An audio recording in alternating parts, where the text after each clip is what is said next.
où vous pouvez trouver des marchands d'art, des vieux manuscrits ou bien encore des photos anciennes, moi, j'ai rendez-vous dans une drôle de boutique.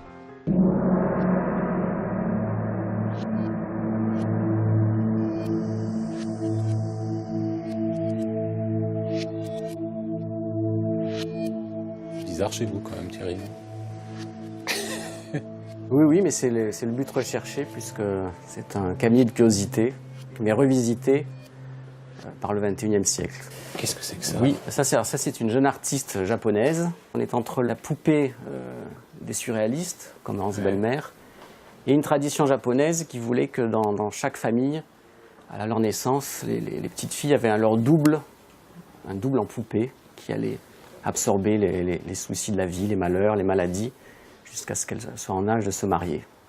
Celle-ci s'appelle le Sacré-Cœur, puisque donc, vous voyez, D'accord. elle peut offrir son cœur. Voilà. Ah ok. Ça c'est rare. Disons qu'en Europe, il y en a assez peu, oui. Ça vaut combien? Elle fait 3 000 €. Voilà. Ah oui, c'est un joli prix. Là, nous avons c'est un souvenir funéraire réalisé en cheveux. Comment ça, en cheveux? Avec les cheveux de la défunte. Ça, ce sont des cheveux, Oui, les arbres là? Ce sont des cheveux. Autrefois, on confiait les cheveux du défunt ou de la défunte à des carmélites. Et vous demandiez, alors je veux un saule pleureur, je veux un cadre, je veux une petite tombe dessinée. Et donc c'est des objets qui sont apparus à l'époque romantique, qui se sont faits jusque vers 1900 à peu près. Et vous l'avez trouvé où? Je l'ai acheté en Bourgogne. Voilà.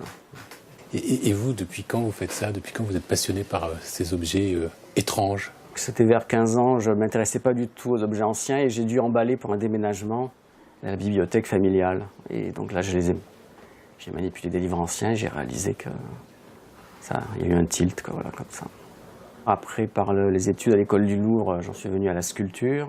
C'est quoi qui vous a fait basculer dans le bizarre et dans l'étrange? Quand j'ai commencé, c'était un magasin d'antiquité, on va dire, un peu sage et traditionnel.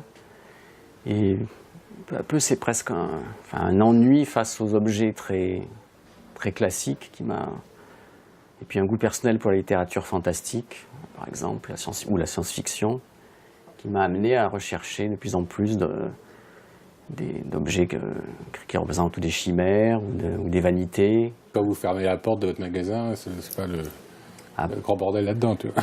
Non, je crois non, ils sont sages, je crois. Ils sont sages. Merci Thierry.